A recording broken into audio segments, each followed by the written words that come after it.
6 different league television partners set viewership records that year, her rookie year, for its highest viewed WNBA game. Just like she been saying, they ain't gonna rush the process. Me personally, I feel like Caitlin Clark is definitely gonna come back this weekend. Don't hold me on that, but I feel like it's very high chance that she will. Loses her mind. I mean, if you can't tell me there is not true animosity, jealousy, and agenda ate up right there with that player. Caitlin Clark wasn't even playing, yet she still stole the spotlight. How is it possible for an injured player sitting on the bench to overshadow everything happening on the court?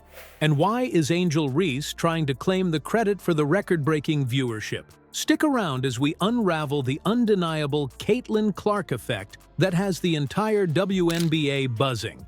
Before we move on, I'd like to ask you a small favor. If you appreciate this content, please take a second to like this video and subscribe to the channel. Over 98% of you watch the videos without subscribing. It costs you nothing, but it makes a huge difference to us. So, did you click the subscribe button? Great, thank you so much. Now, back to the video. The Fever Sky game didn't just meet expectations, it shattered them, pulling in 1.9 million viewers, a number that places it among the top 15 most-watched WNBA games since 2001. Caitlin Clark, my goodness, here we are right here. This is going to be that from her going down that 15-foot area. Clark, same one, boom. You know, it shouldn't have been upgraded, but again, that's up to the ref's discretion. But I appreciate AB having my back. I guess I don't even know what she did. I didn't see that. Have fun paying that fine. It's an impressive milestone for the league, but what's fascinating is why so many people were tuning in. Keep in mind, Caitlin Clark wasn't even on the court. She wasn't dropping her signature deep threes or setting up jaw-dropping assists. She was out due to injury, sitting on the bench. So why did it feel like the main attraction wasn't even happening on the hardwood? The answer lies in what fans are now calling the Caitlin Clark effect. This is bigger than just stats or flashy plays. Clark has the kind of star power that makes even her sitting in warm-ups a headline. Broadcasters knew this, and they leaned into it hard. Anytime the game slowed down, or if something big happened on the floor, the cameras panned right to Clark. People weren't just watching the Fever and Sky battle, they were watching her watch the game.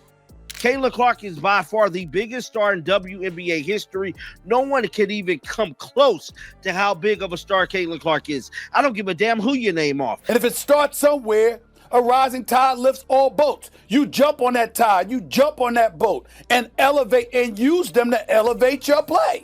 It's wild when you think about it. Out of 1.9 million viewers, a huge chunk was likely more focused on Clark's reactions than seeing how Angel Reese racked up 12 rebounds and 4 points. Data backs this up too. Clark's games consistently lead WNBA viewership figures, breaking records not just for her explosive talent, but because of the buzz she generates as a personality. There's something magnetic about her that draws viewers in, whether she's draining impossible shots or just sitting and flashing that competitive fire. Even the media seemed more eager to dissect her facial expressions on the sidelines than talk about Reese's efforts during the game. Loses her mind. I mean, if you can't tell me there is not true animosity, jealousy, and agenda ate up right there with that player. Other players hate Caitlin Clark, but I will say this, I don't think it's specific. This imbalance adds tension for other players trying to command attention. For Angel Reese, who's been outspoken about deserving recognition, it's an uphill battle. The irony is impossible to ignore. Caitlin Clark doesn't even need to play to own the moment. And for Reese, that tension isn't just frustrating, it's fuel for what's coming next. Angel Reese wasn't shy about claiming her part in the Fever Sky game's record-breaking viewership. After the numbers dropped, she wasted no time, making statements that framed her as the driver behind the broadcast milestone. To be fair, confidence is part of Reese's brand. It's what made her a breakout star at LSU and someone fans can't seem to stop talking about. But here's the problem. The performance during that game just didn't scream spotlight stealer. She sees the attendance, the ratings, gate revenue, it's not close. She's a media-created rival. ESPN played right into it with that flagrant foul BS. We don't want to look the same now in July. So take one game at a time. Like Coach said, we have 43 games left. So just taking our time day by day and learning from mistakes. Her stat line, 12 rebounds, 4 points, was solid, but far from the kind of performance you'd expect to back up a claim like that. The contrast between Reese and Caitlin Clark couldn't be more stark. Clark didn't even touch the ball that night, sidelined with an injury, and yet she still managed to outshine everything happening on the court. Fans, cameras, and even the broadcasters naturally gravitated toward her, while Reese had to work overtime, both on and off the court, to command attention. It raises a broader question. Is Reese truly elevating the WNBA's growing buzz, or is this more about her fighting to keep pace? 17,274 fans, and it was fully sold out. It was packed. This game was not close, folks.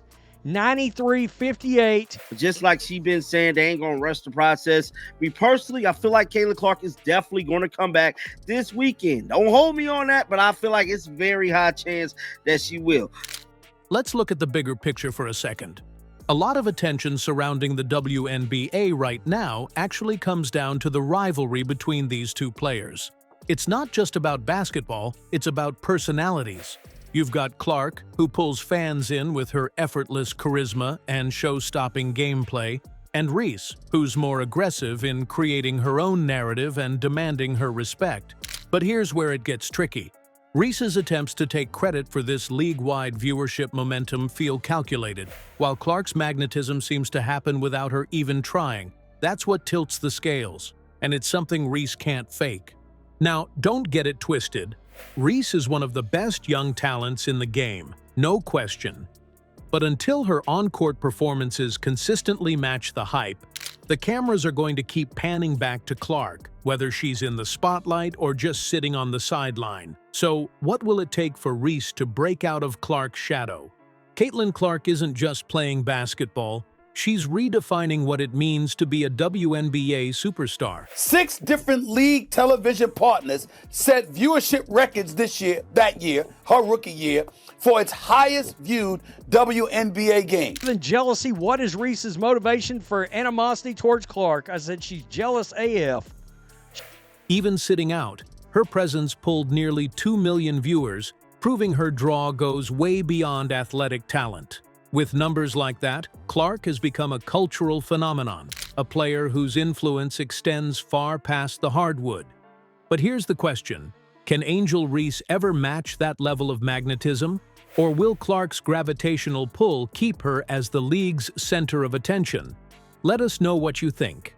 One thing's for sure, this rivalry might be exactly what the WNBA needs to reach new heights.